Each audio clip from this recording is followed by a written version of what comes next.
was Yeah, there. well, we had. The 10:30 guy was there. I think was there already when I was leaving. 'Cause I didn't leave until 10:30. I don't know. Jeremy Hayes is here. Yes. Yes. Well, I think they're about to start. Especially on a day like today. I think they're here. You know.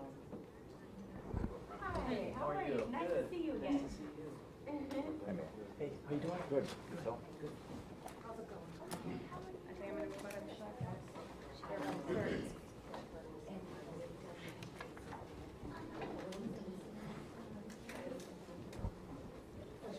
I know. You guys want to let us know when 12:01 is? We're actually 15 seconds from our show. Okay.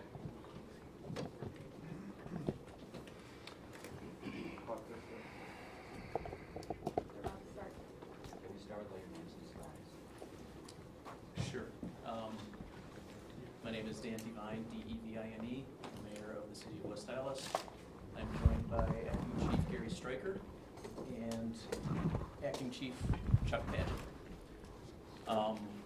As I'm sure you all know, last night we had a fatal fire on the 7700 block of West 6th Avenue. Our first fire unit arrived in 2 minutes and 15 seconds. There were 3 fatalities in this fire, and unfortunately they were children. 2 of the victims were 4-year-old boys, and there was 1 5-year-old girl. City of West Allis is mourning this loss of life, and the mourning is intensified by the fact that they were children. Details will come from our fire and police, but we do ask that you recognize that this is currently an ongoing investigation, and the information that we can share at this time is very limited. So I'm going to turn things over right now to Gary Stryker. Hello, I just want to give you some details on the fire response. Like the mayor had stated, our first unit to arrived on scene in 2 minutes and 15 seconds. That was our shift commander. He reported heavy smoke and requested a working still. A working still brought in units from the city of Wauwatosa and the city of Brookfield. The city of Brookfield covered our fire station 3, and Wauwatosa sent an engine company to the fire scene. We also received, eventually as the fire had progressed, we also received mutual aid units from the city of Greenfield and the city of Milwaukee. Milwaukee sent a engine to our Station 2 to cover our Station 2's territory. Our Engine 2 was the next company on scene, following our shift commander. They arrived 14 seconds after our shift commander. They had a response time of 2 minutes and 29 seconds. Our Engine 2 crew made an aggressive interior attack. Additional fire apparatus arrived on scene shortly after our Engine 2. Our personnel continued the fire attack and the primary search of the building. No victims were found during the primary search. Our Engine 1 company reported a large hole in the floor on the second floor, in the second floor bedroom. The hole was at the bedroom entrance, which hampered our rescue efforts. That room is where the victims were eventually found. This was a tough fire to fight.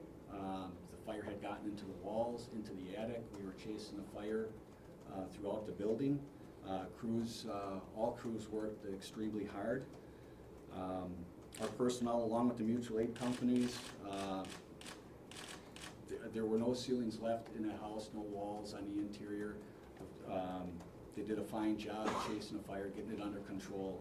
Unfortunately, it was a very tragic event. I mean, certainly the outcome that we had hoped we wouldn't have.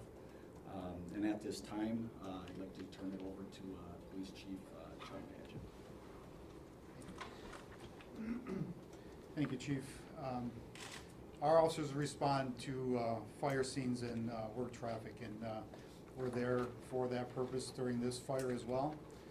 Once the victims were found, our officers were alerted and contacted our administration, who called in our arson investigators, who worked very well with Alcohol, Tobacco, and Firearm and the Division of Criminal Investigation for the state of Wisconsin on fires such as this or situations such as this. and they're currently working together to try to determine the exact circumstances of this incident and the cause and origin of the fire. The 3 victims are currently with the Milwaukee County Medical Examiner, and they are attempting to determine the exact cause and manner of death. And our officers will use that in their investigation and moving forward. We are in contact with the mother of the 3 children.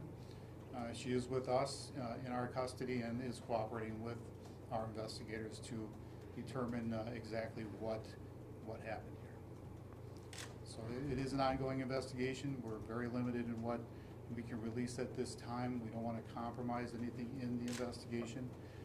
It's a very tragic event.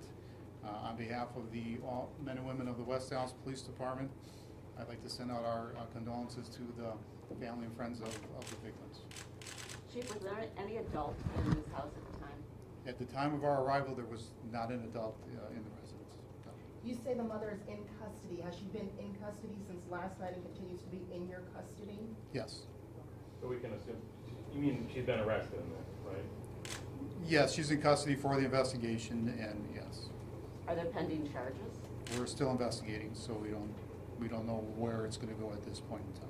Chief, do you know if there was anyone else in the home at all that wasn't an adult, another child? It was the 3 children that I'm aware of. Okay. Any And are working they smoke siblings detectors? Any working smoke detectors? I believe there were 2, but what I'm going to have to do right now is I'll take 2 additional questions, and I don't want to keep repeating the same thing, and I don't want to get into ongoing investigations, so if there's 2 additional, and then I'll have to cut it off. I just didn't want to assume that they were siblings. Are they siblings? Yes. Thank you. Can you tell us why the federal agents got involved? We, our officers, arson investigators work very well hand in hand with the federal ATF and other federal agencies on a variety of different things. They have great expertise in this area. They have resources that they can help us out with, and they work very well together. They know one another, and it works out very well, and we're able to come to the best conclusion when we do that. So we often will ask for their assistance and work together with them, both state and federal. So that's why we do that. It's something we do. So is that kind of a standard thing in this case? It is for us, yes. We will. Do you suspect any foul play here? We're investigating the entire situation, so we don't know. It's too early for me to comment on that. So at that, I'll have to stop the questions. And thank you very much. I appreciate it. I do have an additional press release that I added on that I didn't email out that I'll have available for you to take with you too. Thank you. Can the fire chief answer another question? This is the second incident in which children died in recent weeks in a house fire in West Allis. Is there something that people should know here? Is there something that your department's going through that people should know about? In the first instance, there weren't any working smoke detectors, which that's always an extremely important message to get out. In this instance, there were smoke detectors in the house on both the first and second floor, and they were working, and unfortunately, it was still a tragic event. How hard has this been for your crews who have had fought both of these fires? It's very difficult, as you can imagine. It's always tough to lose a life, and in particular when you're dealing with such young children, it makes it doubly as bad. So we did have a critical incident stress debriefing at 8:15 this morning with all those personnel that were at the fire. Will grief counselors be coming in, or has it not risen to that level yet? It hasn't risen to that level yet. And maybe this is better addressed for the mayor. Is the city now going to do anything proactively to try to encourage people, check your smoke detectors? Obviously this one there was, but the last fatal fire there wasn't. We do some of that already. I know our department does a lot of community outreach at neighborhood events, community events. We do offer free smoke detectors, I believe, to low-income residents. I know my daughter and son in the West Allis schools have commented on the Survive Alive and the tactics that they've encountered and they've learned, and they bring it home and they're aware. So there's always, as much as you do, they can always do more. You can always ramp it up. Thank you, everybody. Do you have the names of the victims?